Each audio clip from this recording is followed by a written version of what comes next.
मधुबन के बाबा,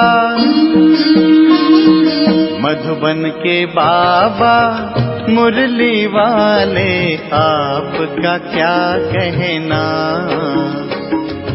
आपका क्या कहना। ओम शांति। आज 30 जनवरी 2025 के साकार मधुर महावाक्य हैं। आज मीठे मीठे बाप दादा बोले, मीठे बच्चे, इस पुरानी दुनिया में कोई भी सार नहीं है, इसलिए तुम्हें इससे दिल नहीं लगानी है। बाप की याद टूटी तो सज़ा खानी पड़ेगी।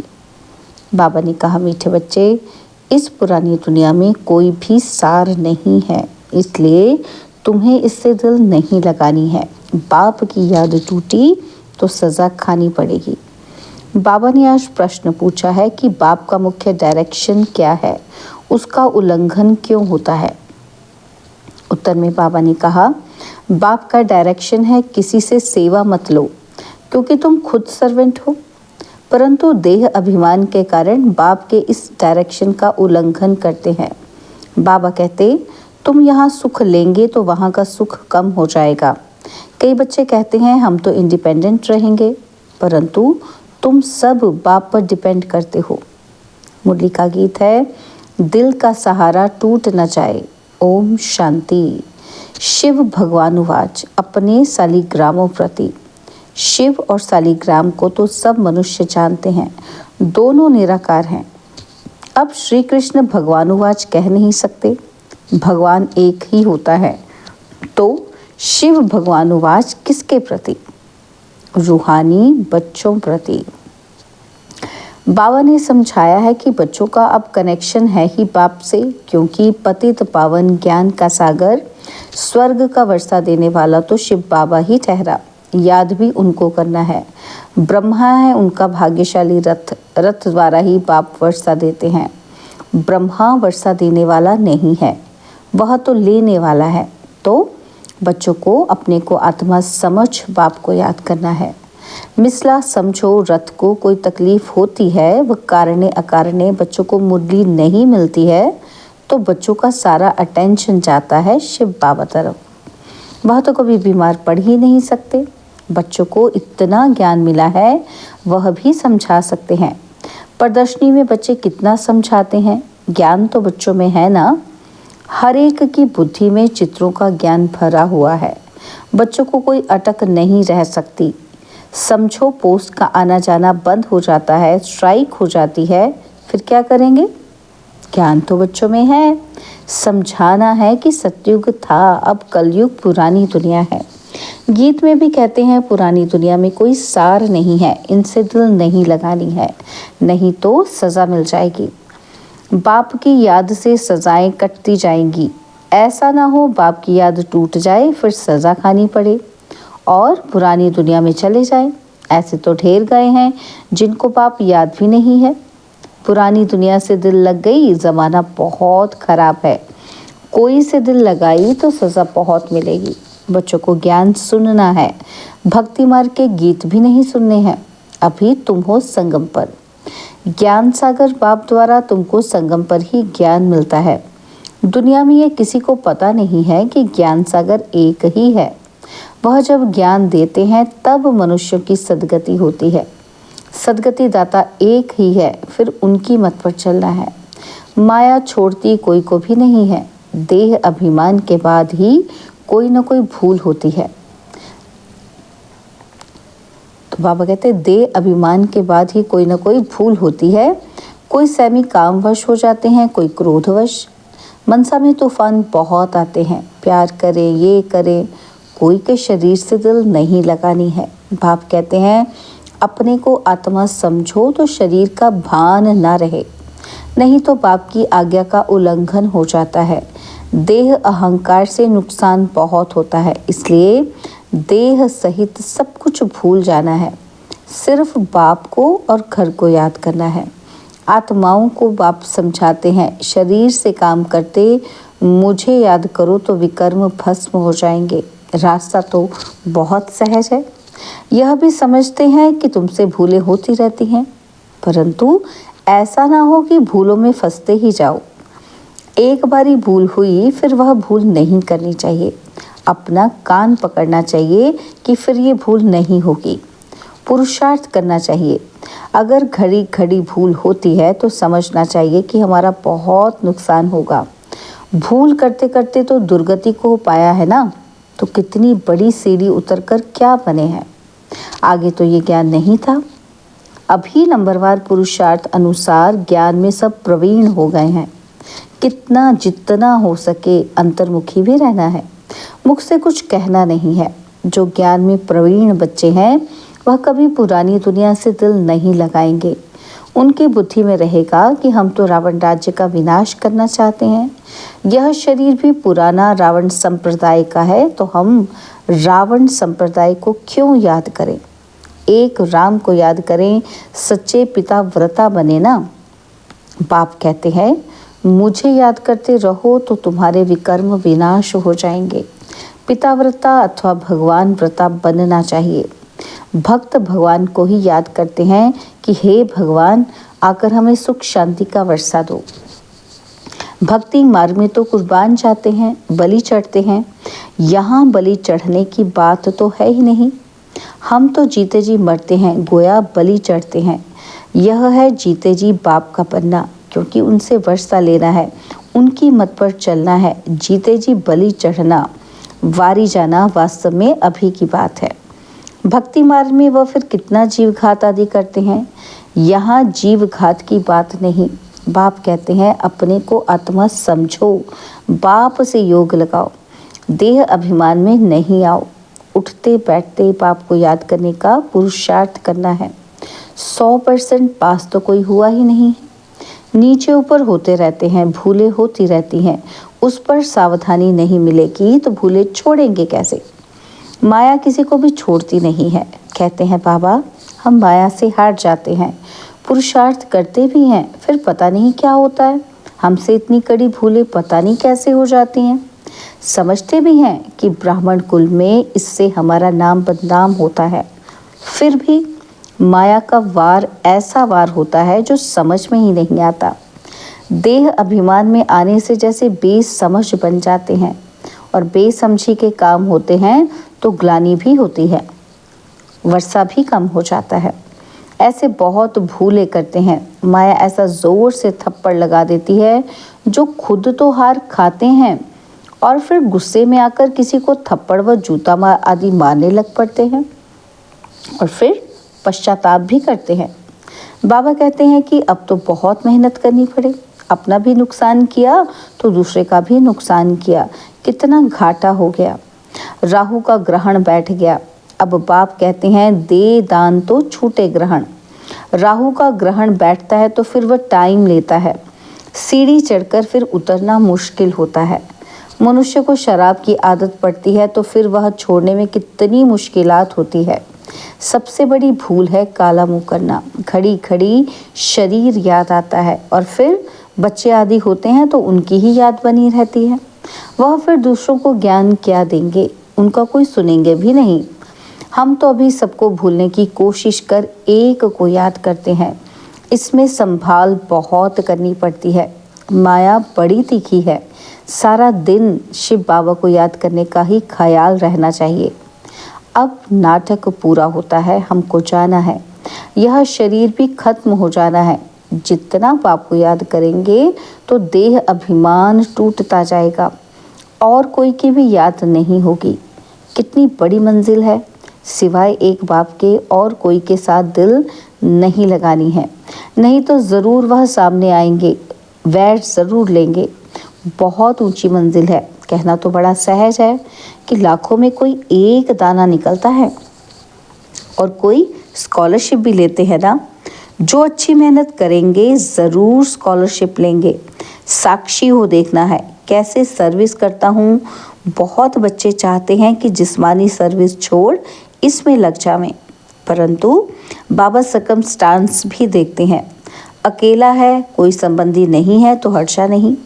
फिर भी कहते हैं नौकरी भी करो और ये सेवा भी करो।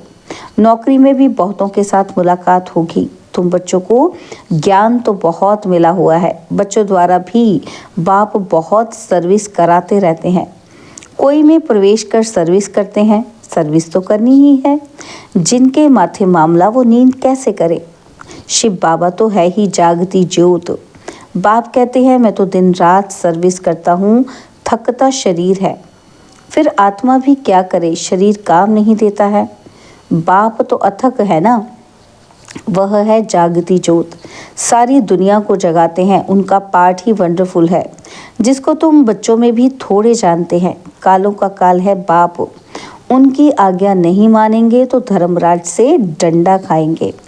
बाप का मुख्य डायरेक्शन है किसी से सेवा मत लो, परंतु देह अभिमान में आकर बाप की आज्ञा का उल्लंघन करते हैं।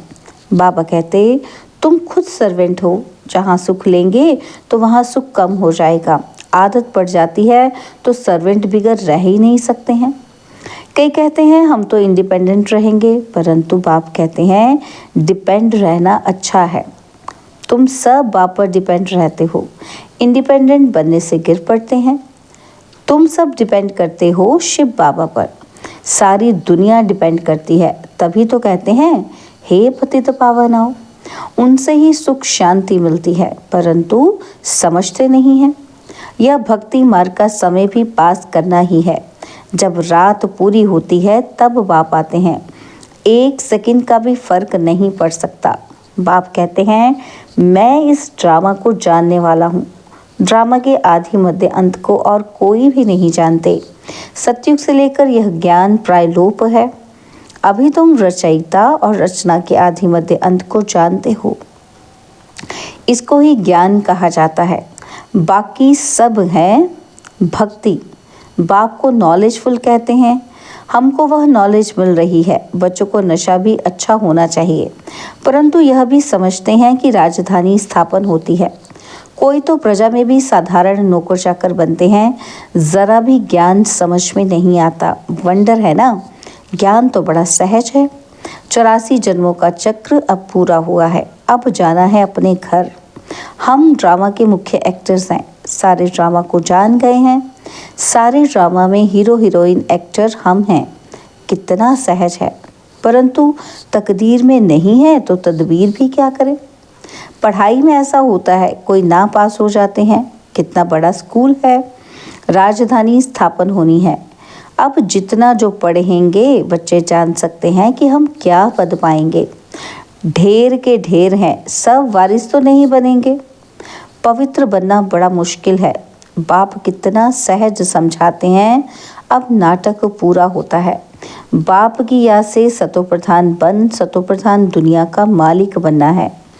जितना हो सके याद में रहना है, परंतु तकदीर में नहीं है तो फिर बाप के बदले और को याद करते हैं। दिल लगाने से फिर रोना भी बहुत पड़ता है। बाप कहते हैं इस पुरानी दुनिया से दिल नहीं लगानी है, यह तो खत्म होनी है। यह और कोई को पता ही नहीं है। वह तो समझते हैं कलयुग अभी बहुत समय चलना है। घोर नींद में सोए पड़े हैं। तुम्हारी ये प्रदर्शनी प्रजा बनाने के लिए विहंग मार्ग की सर्विस का साधन है। राजा रानी भी कोई निकल पड़ेगा। बहुत हैं जो सर्विस का अच्छा शौक रखते हैं। फिर कोई गरीब, कोई साहूकार है।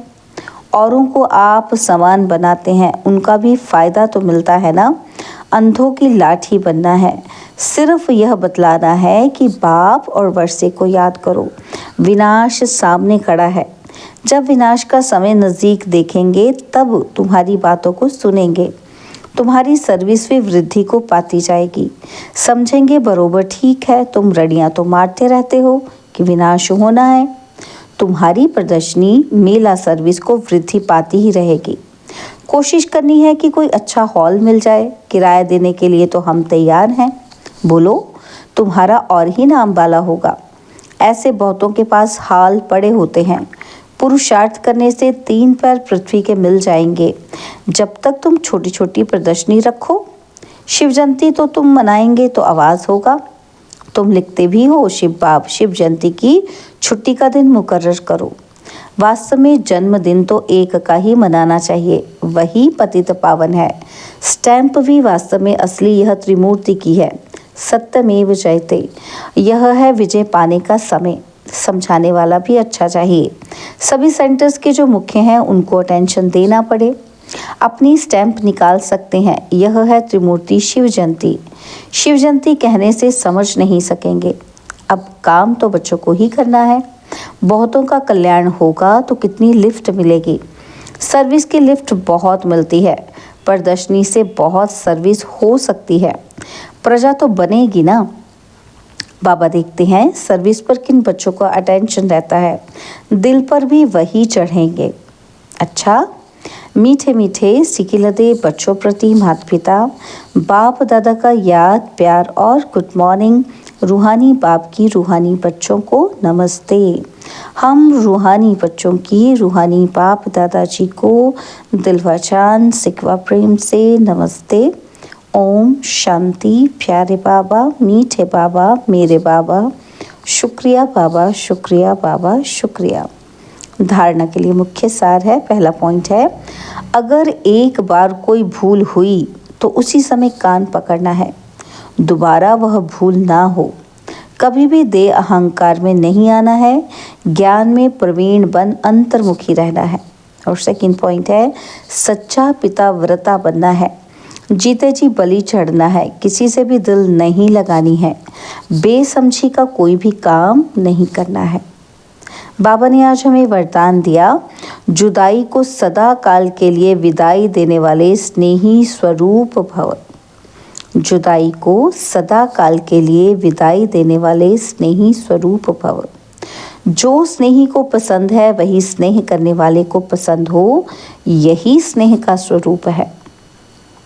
चलना, खाना पीना, रहना स्नेही के दिलचस्प हो, इसलिए जो भी संकल्प व कर्म करो तो पहले सोचो कि ये स्नेही बाप के दिल पसंद हैं। ऐसे सच्चे स्नेही बनो तो निरंतर योगी सहज योगी बन जाएंगे। यदि स्नेही स्वरूप को समान स्वरूप में परिवर्तन कर दो तो अमर भव का वरदान मिल जाएगा और जुदाई को सदा काल के लिए विदाई मिल जाएगी। स्लोगन है, स्वभाव इजी और पुरुषार्थ अटेंशन वाला बनाओ। स्वभाव इजी और पुरुषार्थ अटेंशन वाला बनाओ। ओम शांति। तो अंतर्मुखी अभ्यास के लिए बाबा ने कहा, अपनी शक्तिशाली मनसा द्वारा सकाश देने की सेवा करो। जैसे बीज में सारा वृक्ष समाया रहता है, ऐसे संकल्प रूपी बीज में सारे वृक्ष का विस्तार समा जाए, तब संकल्पों की हलचल समाप्त होगी। जैसे आजकल दुनिया में राजनीति की हलचल, वस्तुओं के मूल्य की हलचल, करेंसी की हलचल, कर्म भोग की हलचल और धर्म की हलचल बढ़ती ही जा रही है। उस हलचल से स्वयं को व सर्व को बचाने के लिए मन बुद्धि को एकाग्र करने का अभ्यास करते सकाश देने की सेवा करते रहो। ओम शांति।